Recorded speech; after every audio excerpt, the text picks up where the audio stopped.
mga kabidyo, okay, heto muli tayo sa ating panibagong video at samahan nyo muli ako sa araw na to dahil gagawa muli tayo ng panibagong video okay set. So itong set na to mga kabidyo, okay, is nakita nyo naman yung ating introduction. Itong set na to is tinatawag nating small battery ball, okay? Kaya natin nasabi to dahil maliliit yung kanya mga speaker box pero solid yung kanyang mga laman. Kumbaga is overload yung ating laman sa ating speaker box. At dito sa speaker na gagawin natin mga kabidyo, okay, is maliit lang siya pero malayo yung kanyang tapon at malinaw yung kanyang sounds. Sa mga magtatanong kung magkano yung total price dito mga kabidyo, okay, is abangan nyo na lang po hanggang dulo ang ating video para malaman nyo ang sagot sa inyong mga katanungan. At sa iba pa ninyong katanungan tungkol dito sa set na to mga kabidyo, okay, pwede po kayo mag-comment or mag-PM sa ating Facebook page. Kaya huwag na natin patagalin at umpisa na natin. So ito na nga mga kabidyo, okay, bago natin buuin yung ating isang speaker box, is ipakita ko muna sa inyo yung ating isang box na ginawa na. Okay? So ito yung ating one piece na speaker box. So yan yung ilalim natin ng ating speaker box. So bago natin buuin nga mga kabidyo, okay, ipakita ko muna sa inyo yung ating sukat sa tabas sa ating mga parts ng ating binubuo na speaker box. Okay, dito muna tayo sa ating pang ilalim. Pangitaas at pangibaba is iisa po yung ating sukat sa tabas. So ito yung ating sukat sa tabas. At ito mga kabidyo, okay, ang sukat natin dito is 39.5 cm by 51.5 cm. And then ito yung ating paspan ng ating subwoofer. Okay, yung ating pinto. 2 pieces para sa isang box. And then ito naman yung ating lagayan ng ating dalawang isang tweeter horn at yung isang metal dome. So ang sukat natin dito mga kabidyo, okay, ang taas nito is 2 feet. 2 feet by 16 cm. Okay, so dito mga kabidyo, okay, is dalawang mid-range natin. So para makabuo tayo nito or makabilog nito mga kabidyo, okay, ang sukat natin dito from gitna, ayan, from dito at dito sa tabi is 5.8 cm. Okay, para makabilog tayo dito. Okay, 5.8 cm para makabilog tayo. And then dito naman sa ating metal dome, para sa ating metal dome, ang sukat po niyan mga kabidyo, okay, from gitna dito and then dito is 3.5 cm. Okay, yan po yung sukat natin sa ating metal dome, sa ating magnet. At dito sa ating tweeter horn, ang haba nito or ang lapad niya is umabot ng 11 cm. Yan yung butas natin. Okay, then yung taas niya is nasa 7 cm. So ito is one piece para sa isang box. And then ito naman para sa ating instrumental or pangharap natin mga kabidyo, okay. So ang lapad dito mga kabidyo, okay, is nasa 35.5 cm by 38.5 cm. And then medyo nakadegree tayo dito ng konti. Okay? And then yung butas natin dito from gitna at dito sa gilid is 13.7 para sa ating speaker na instrumental. Okay? One piece para sa isang box. And then ito naman para sa ating subwoofer. Yung sukat natin dito is 35.5 cm by 40.5 cm. Okay, medyo nakadegree din to tigkabilaan mga kabidyo. Okay, konti lang naman. And then yung butas natin dito para sa ating subwoofer from gitna at dito sa tabi is 14 cm. Okay, one piece para sa isang box. At ito naman yung ating pang back. Okay, panlikod natin, ang taas nito is 2 feet by 30.5 cm. Okay, one piece para sa likod natin. And then ito naman pang side natin, 2 pieces. Pang side 2 pieces, ang taas ng ating tabas is nasa 2 feet by 51 cm. Okay, 2 pieces para sa isang box. So nailagay na natin yung ating takip ng ating handle. So yan yung sukat natin sa tabas. Okay, buuin na natin.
Okay, so ito yung ating loob ng ating speaker box. At bago natin isarado, pakita ko muna sa inyo yung loob ng ating box.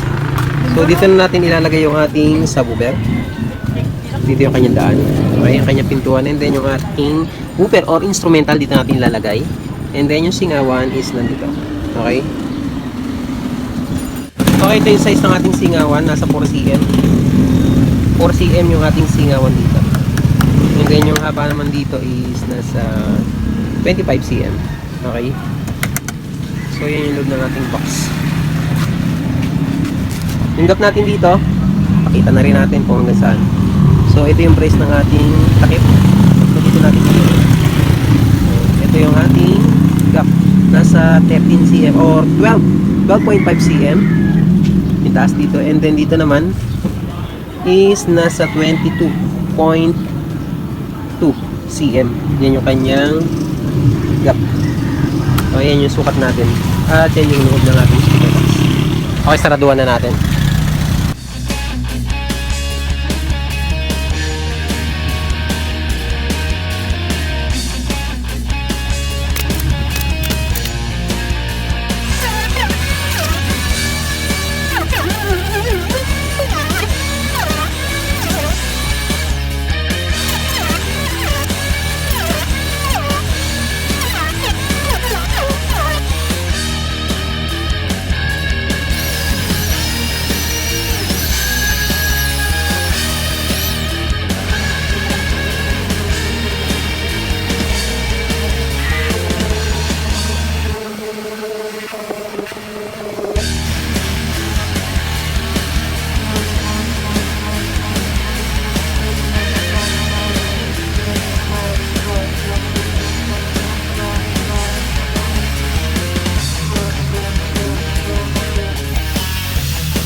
So ito na yung ating mga box mga ka-video. Minasilya na natin.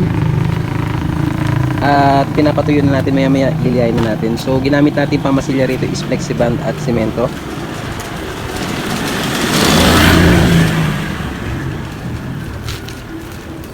Ito naman yung ating amprak. So yung sukat ibibigay ko sa inyo para may idea kayo kung kagano to kalaki. At ito yung sukat natin mga ka-video. Okay. So yung sukat natin na ibibigay ngayon is yung kabuuan, yung finish ng ating box. Okay? So ang taas nito mga ka-video, okay? Ang taas ng ating box is 52.5 cm. And then yung haba niya from dito sa likod at dito sa harap is 51 cm. And then yung lapad niya is nasa 64. Okay, 64 cm. Yan yung sukat natin sa buong box. Okay, dito tayo sa lagayan ng TV mga ka-video, okay? Dito sa lagayan ng ating TV mga ka-video, okay, yung loob niya, okay? Para sa ating 24 inches na TV, ang taas nito mga ka-video, okay, yung pinakaloob ng ating box para sa ating TV is nasa 15.2 cm. Yan yung loob ng ating TV box. At dito naman sa ating lagayan ng ating amplifier, ang taas po nito is nasa 15.5 cm para sa 733 na Sakura na amplifier natin. And then dito sa ating amplifier or sa ating lagayan ng player, ang gap po natin dito, ang taas natin dito is nasa 14 cm. Okay? So yan yung taas natin dito at yung sukat natin sa ating amprak.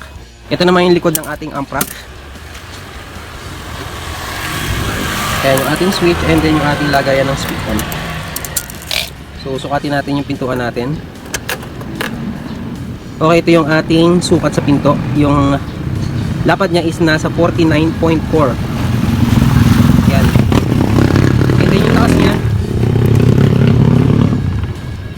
Yung taas niya is nasa 29 cm. Okay? Yan yung ating back, and then ito naman yung ating harap.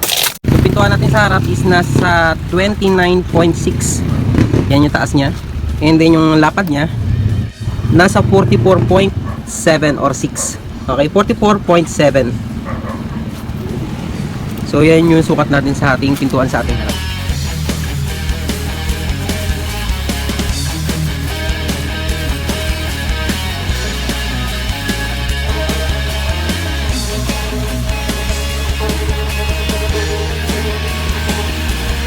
Okay, ito na yung ating pambuga. Yung ating ibubuga mga kabidyo, okay, is flexiband at nalo natin ng semento. Okay? Kaya bugahan na natin.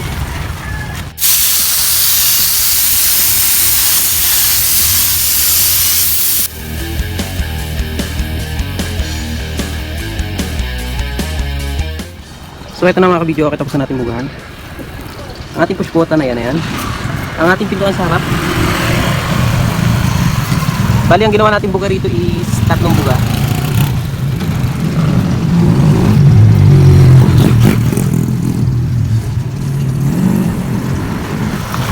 Bali, tatlong patong yung ating ginawa rito. Ang ating ampra. So, patuloy natin ng konti and then liha. Saka natin pipinturahan ng back.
So ito na yung ating speaker box mga kabidyo. Okay, at tuyo na siya.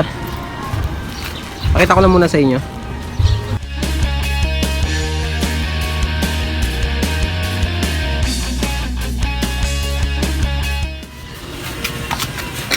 Okay, lagyan na natin ating accessories, yung ating corner.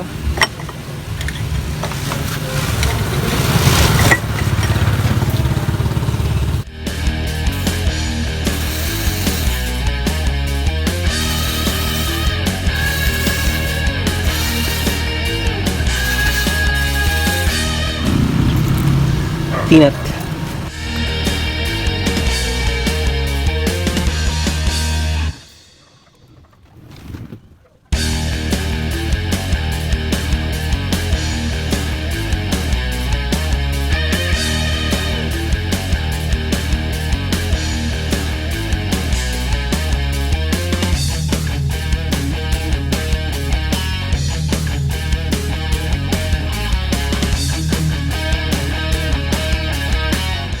So ito na yung ating mga tweeter at yung ating dalawang lead.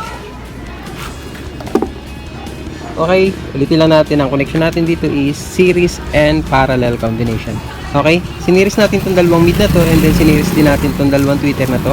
And then after nyan mga kabidyo, okay, is pinarallel na natin. And then gumamit tayo ng capacitor dito mga kabidyo, okay. Sa ating mid, isang piraso lang yung ating ginamit dito. Okay, ito yung ating capacitor. Ang capacitor na ginamit natin dito is 6.8 microfarad at 100 volts, and then sa ating tweeter is 2.2 UF or microfarad at 50 volts. Okay, so isang piraso lang yung ating ginamit dito sa ating mid and then sa ating tweeter. So para masundan nyo mga kabidyo, ayan yung ating diagram, at meron din po tayong tutorial dyan kung paano natin or kung paano tayo nagwa-wirings ng series and parallel combination. So ito na yung kanyang linya mga kabidyo. Okay, okay, ito yung ating positive, ito yung ating negative.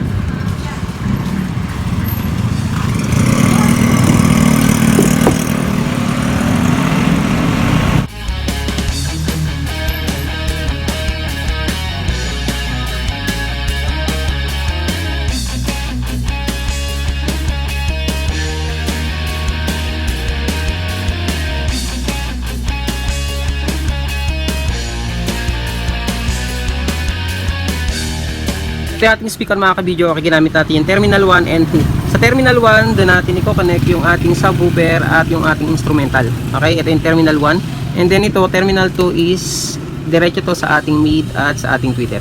Okay? So ito na siya at nilagyan natin ng stick glue.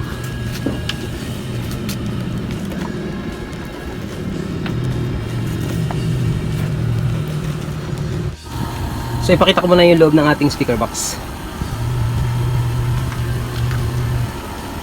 Yung ating lagay ng instrumental.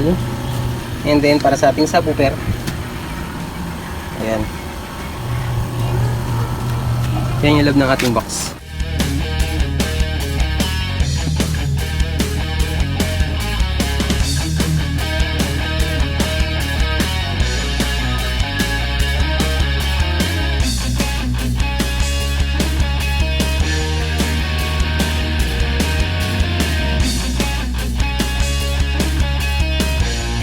Okay, ito yung ating subwoofer Royce W1236.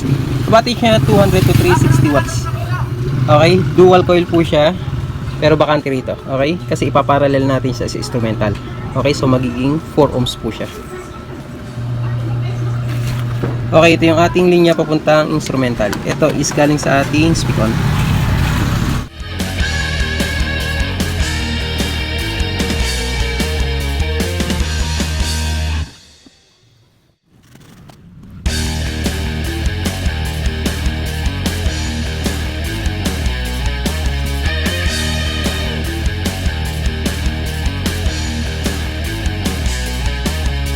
Ang ating instrumental ground brand PA1230 300 or 200 to 300 watts 8 ohms.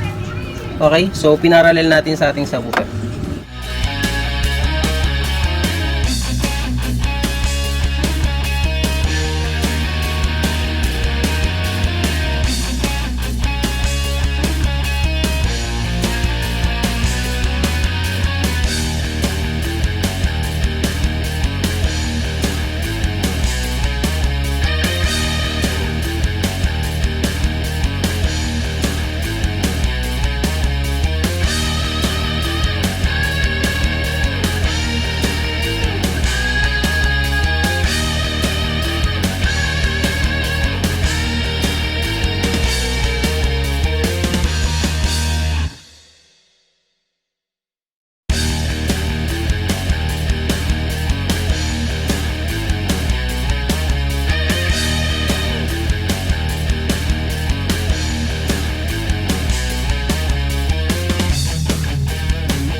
Terminal 1 at Terminal 2. Okay?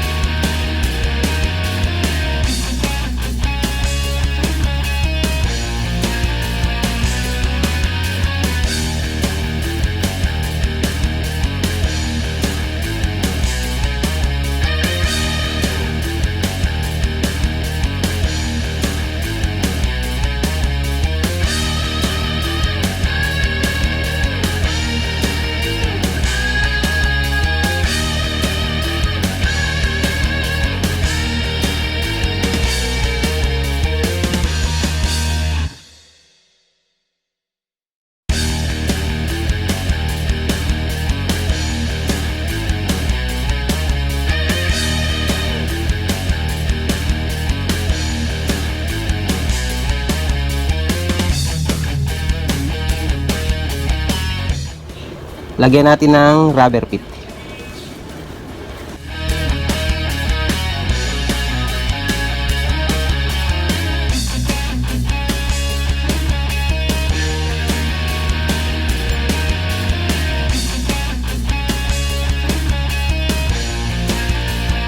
Peanut.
dahil tapos na natin buuin yung ating mga box mga ka-video, okay, at i-install yung ating mga dapat i-install. Ito yung ating amp rack. So i-set up na natin para matesting na natin.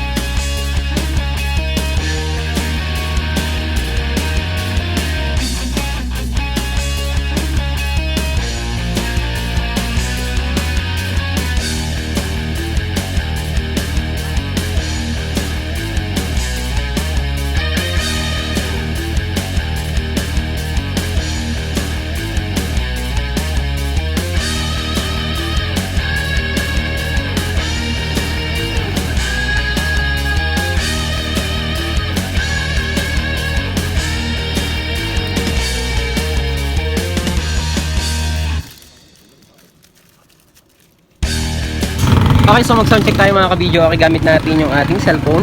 Patugtog tayo ng ragatak para hindi tayo makapiright. And then, i-connect natin sa ating aux B. Okay? Gagamit tayo ng RCA to 3.5 jack. So, gagamit tayo ng RCA mga ka-video. Okay, dito natin sasaksak sa B. Okay, sa channel B. And then, ito yung ating sa player. Okay?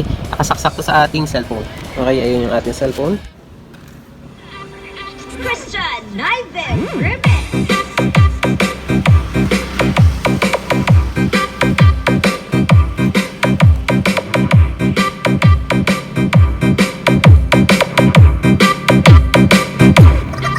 Yes!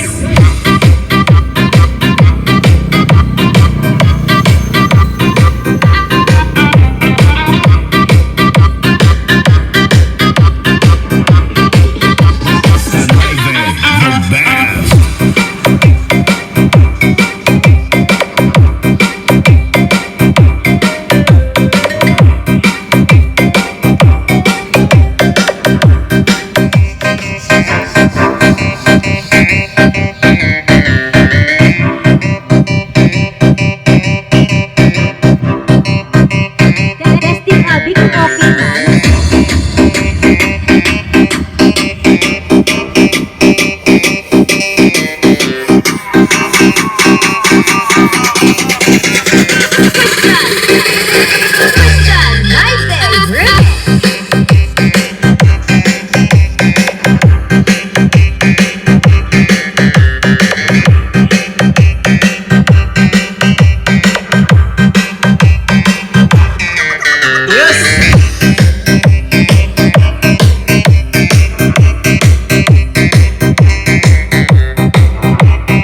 bawasan natin ng konting feedback yung ating gamit.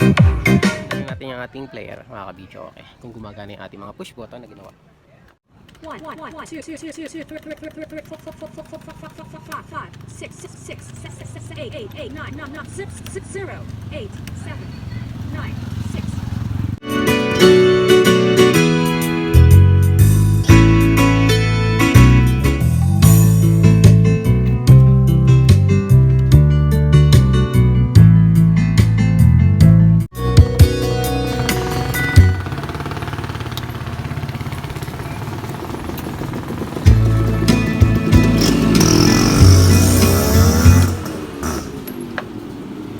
Heat test, check. A. Mic test. A. Check. Hello. Test. Check. Check. A test. Sound test. Check. A. Hello. Check test. Check.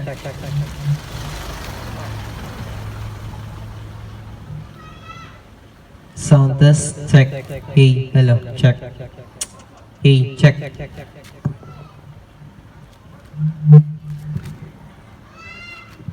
Hey, check test. So, bawas na yung kanyang feedback, mga kabidyo. Okay, itong channel na to na sinaksakan natin is naka-input po ito sa ating amplifier. Okay, so bawas na yung kanyang feedback. Doon sa kabilang side naman, mga kabidyo, okay, is naka-input yan sa ating player. I-sound check din natin. Check A test.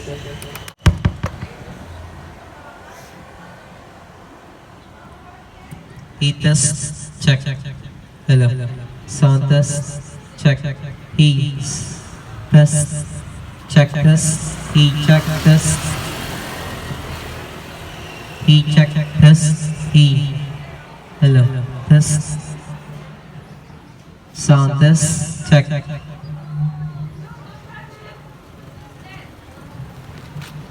Check E, sound test. Check E, test. So, bawas na yung kanyang feedback, mga kabidyo. Okay, meron siyang feedback mahina lang. Okay, so at least kahit pa paano, bawas na yung feedback niya sa ating player. So, sa may-ari, bahala na yung may-ari kung saan niya gusto mag-microphone input, kung sa player ba or sa amplifier. Okay, so ngayon is tinimpla lang natin. Ang importante is natimpla natin yung ating player at yung ating amplifier. Okay.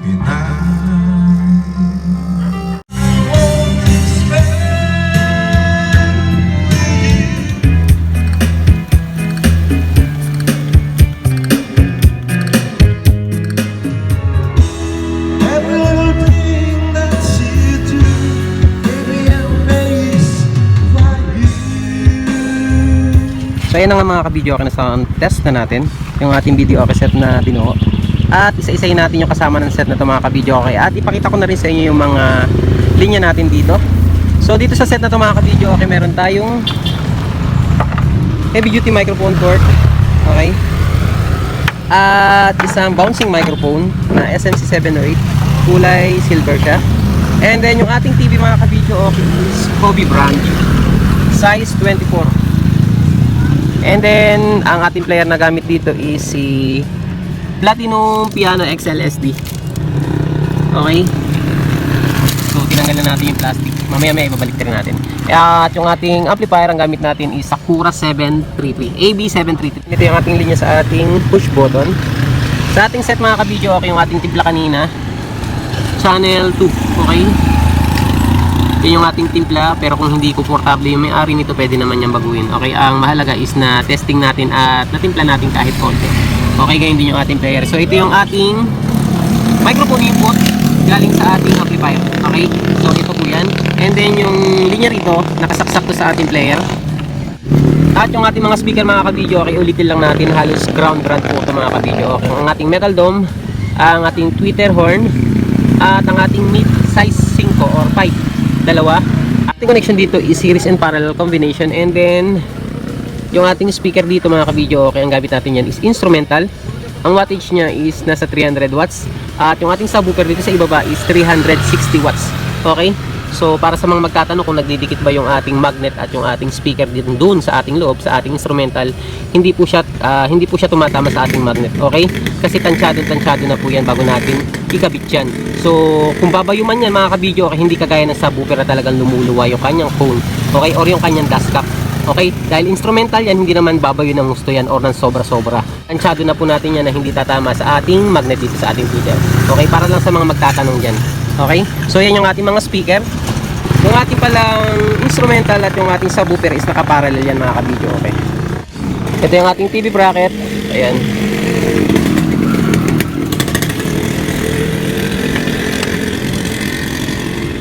Dito naman tayo sa likod ng ating amplifier or ng ating amp rack. Okay, pakita ko muna sa inyo yung ating linya. Okay, ito yung ating linya. Yung sa baba, dito natin nilinya yung ating instrumental at subwoofer. And then dito sa taas is yung ating mga mid. Okay, yung ating mga tweeter. Okay, at dito tayo nakakonect from player. Red at saka white mga kabidyo okay is nakakonect dito. And then ito namang yellow na to is pumunta sa ating TV monitor. Okay, itong ating player mga kabidyo okay is SD card po siya. Ito po yung SD card niya. Okay, maliit lang yung SD card niya. Ito naman yung ating microphone input. Okay, bali 2 channel siya. At ito yung ating speak on mga kabidyo okay. Okay, dalawang speak on at power natin. Yung ating outlet. So nagkabit din tayo ng dalawang pan. Ayan, para hindi naman nagiinit yung ating amplifier ng sobra-sobra. At ito yung likod ng ating speaker. Ayan. At para sa inyong kalaman mga ka-video okay, dito sa total price para sa video okay set natin na to na 12x4. Okay, kung tawagin natin is small but terrible kasi maliit yung ating mga speaker. Okay, pero malakas po yung tapo niya kung ikukumpara natin sa ibang speaker. Kasi ang impact nito mga ka-video okay is malayo yung tapon. So yan yung design ng ating speaker. Maliit siya pero malakas yung kanyang tapon. Small but terrible, ika nga. So itong set na ito mga ka-video okay, para sa inyong kalaman, ang total price po natin dito ay sumaabot ng 45,000 para dito sa video okay set natin na to. At itong set na ito mga ka-video okay is para kay Sir Ai Abad ng Subic Zambales. At shoutout na rin sa kanyang kumpanya na Matrix Innovative CCTV ng Subic Zambales. Okay, so sa mga gustong magpagawa ng CCTV or magpakabit ng CCTV sa kanilang bahay, pwede nyo po siyang kontakin. Ang company name po niya is Matrix Innovative CCTV. Okay, from Subic Zambales. At ito set na ito mga ka-video okay, is ipapakargo natin sa drop and go ng Victory Liner puntang Olongapo City. Hanggang dito lang mga ka-video okay. Sana nakatulong yung video natin ngayong araw na to para sa ating mga ka-video okay natin dyan na gustong bumuo ng video okay na kagaya ng ginawa natin ngayong araw na to. At sa mga hindi pa po nagpa-follow or subscribe sa ating YouTube channel, ganyan sa ating Facebook page, subscribe na po kayo and notification bell, idami nyo na para lagi po kayong updated sa ating mga ginagawa mga video. Pakilike and share nyo na rin po kung nagustuhan nyo ating mga video. Hanggang dito na lang at maraming salamat at hanggang sa muli and God bless.